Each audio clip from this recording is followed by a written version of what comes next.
Welcome to the Seymour Rosie channel. Hi, my name is Dave and this is my wife Vickie, and we started our RV adventures in 2020, and in 2023 we went to Alaska and we enjoyed it that much that in 2025 we decided to go back. So we hope you can join us as we travel between Pennsylvania and Alaska and return. I hope you enjoyed these videos. Good morning. It is August the 2nd. It's 10:26 in the morning.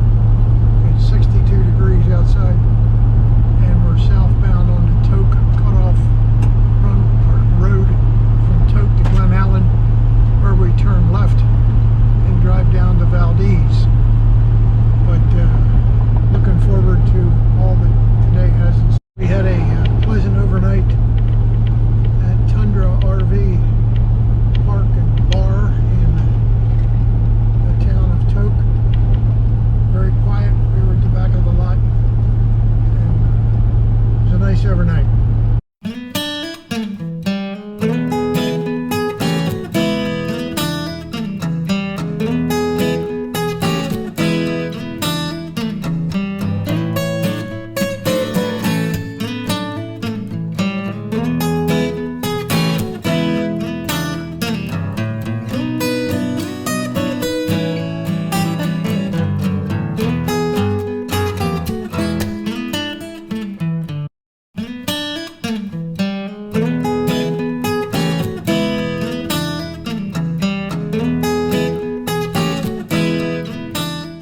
The scenery from Glen Allen down to Valdez, south to Valdez, is amazing. As if there's any bad scenery in Alaska that we've seen. It's all stunning. But when we get closer to Valdez, we went through a pretty deep gorge and we saw several waterfalls. This is Horsetail Falls, and then we have Bridal Veil Falls is next. This was a view from our campground with a waterfall on the mountain alongside of us. Sunday morning we got up and we attended a church service on board the Lu-LU-Belle, which is a boat that does glacier tours, and it was a good morning. And we met the pastor of the local Baptist church, and he spoke that morning, so that was a good time. After church that Sunday afternoon, we drove around the bay to Salmon Gulch Fish Hatchery, which is there on the bay. See the bald eagle down here at the shore. I was not able to get close enough to get a video, but Vickie zoomed in with her iPhone and got a picture of that bald eagle, so that was an amazing sight. But the fish swim up here and it attracts all kind of predators, including the bald eagle, who was getting a free meal, also sea lions, amongst all the seagulls. And you can see the fish trying to climb up this little itty bitty fish weir, I think you would call that, but it's a little bit of a dam, and the salmon are climbing up that. But the fish hatchery uses what's called a ladder, and it doesn't look much like a ladder like you and I understand, but it steps, and the fish come in through this gate that I'll show you here in a little bit, and then they have about 6-inch rises the whole way from there to up where the fish hatchery is. There's the gate they enter through, and they will continue to swim upriver, or up the fish ladder, until they get into the big pools up at the hatchery. If you listen real closely, you'll be able to hear the sea lion make a roar, I guess.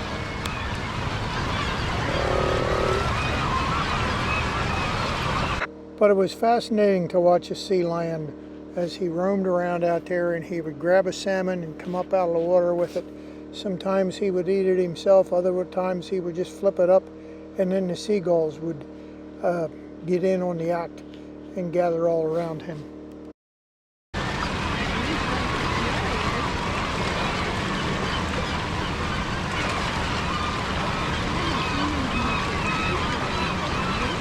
I did earlier had one. Notice that the water closest to the camera, or closest to the near shore, is dark. That's not dark from the bottom, that's dark from the amount of fish in it. There's thousands upon thousands.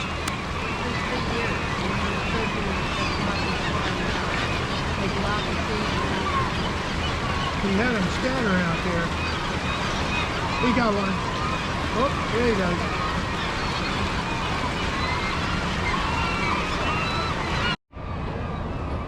At the top of the ladder, they come into this holding pool, and from there they will move through the different pens. I'm not quite sure what. They had explained it on a placard.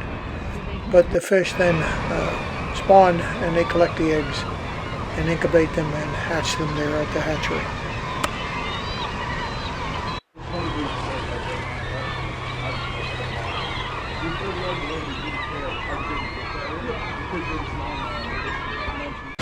And right across the street from the fish hatchery is this gorgeous waterfall and a creek that runs into. That was the stream that we saw the fish swimming in just earlier in the video.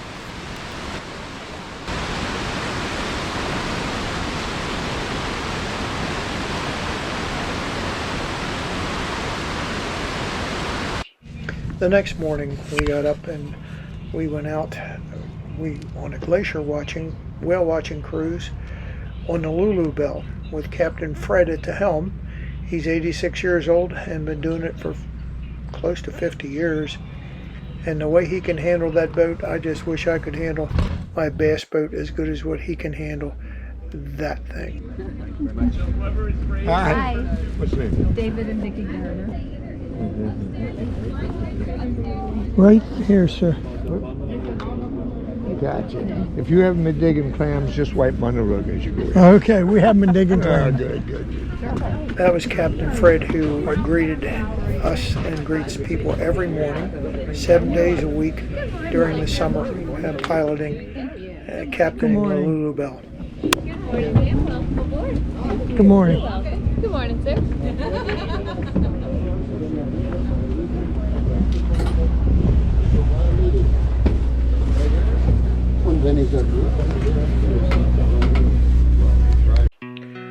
What I'd like you to notice as we go out of leave the port of Valdez is how calm it was. What a beautiful, gorgeous, sunny day on Prince William Sound.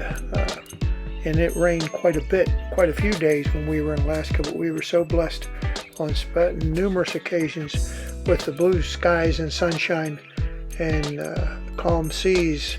Nobody on board the Lu-Lu-Belle that day that I saw even had a hint of seasickness, which was something.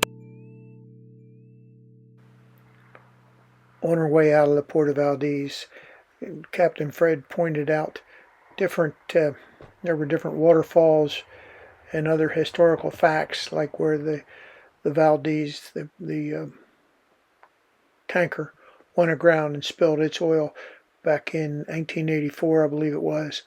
But as we went further out into the bay, we came across some killer whales, and I'll let you listen to the captain.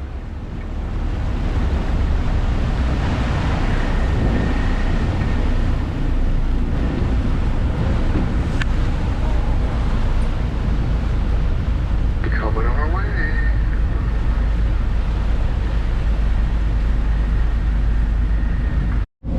Right behind you. Look at the whole thing out there. He just turned towards us. I know, I got one picture before it was coming towards They gotta be chasing something. Yeah. But it was, I think I got a good picture of it to see.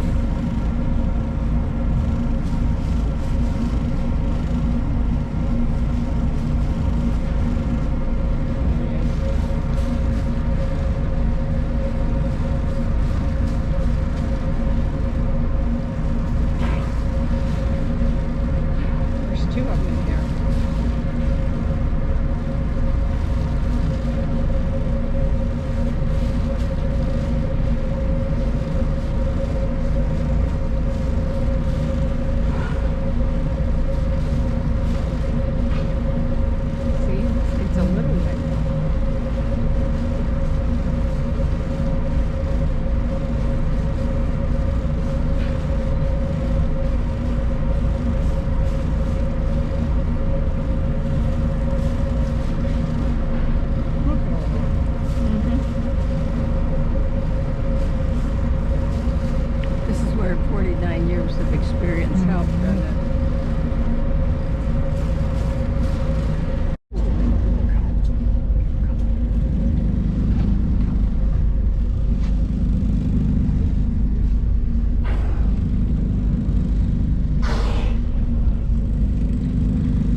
Pay close attention as Captain Fred pulls us into this cave, but there's a magnificent creature on the rock just to the right of that point, and there's a close-up of him right around the corner from all those sea lions. But Captain Fred pulled us into the bow into this cave. I mentioned earlier how well he can control that boat. It's just amazing to see where he can put that. He had it within an arm's reach of the rock at one point, but there's a cave that extends off to the left there that he pointed out to us.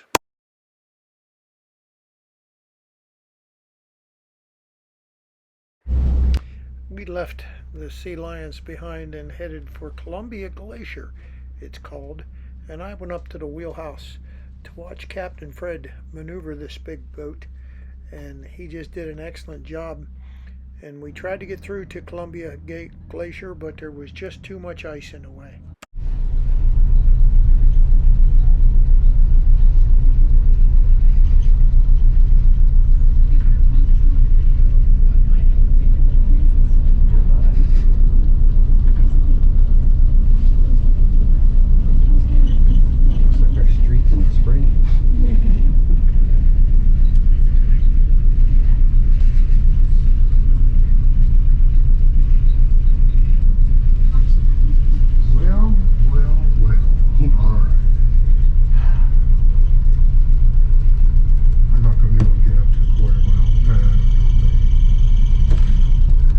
Take a long time to get up to where we'd be maybe 2 miles away.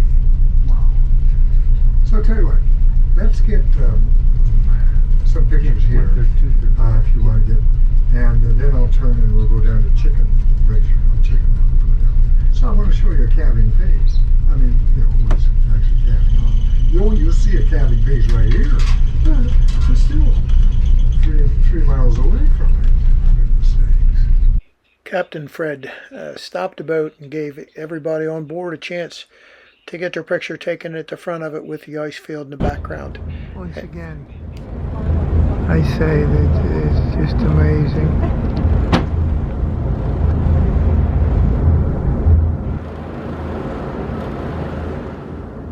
As I zoom the camera in here, you'll see that some of the ice appears blue. Why exactly that occurs, I'm not sure.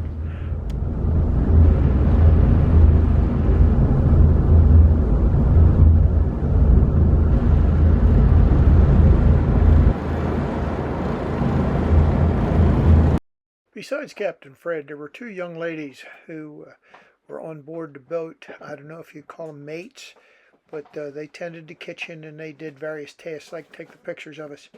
And we're going around this iceberg right here, and the noise in the cabin was pretty loud, so we missed the captain saying that these 2 young ladies are going to take a swim. That's right, take a swim.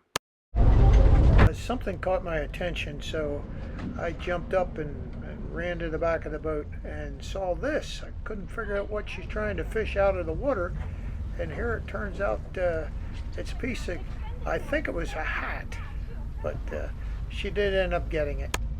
But as soon as she got out of the water, these 2 young ladies headed down to the cabin to get out of those wet clothes, and I don't blame them at all. The interesting thing is, one of these 2 young ladies was the one that parked this boat when we got into port, so they're training to take over for Captain Fred when he decides it's time to let somebody else have the wheel. Hope you enjoyed this video. If you did, give me a thumbs up, hit the subscribe button. We'll see you in the next one. Thanks for watching.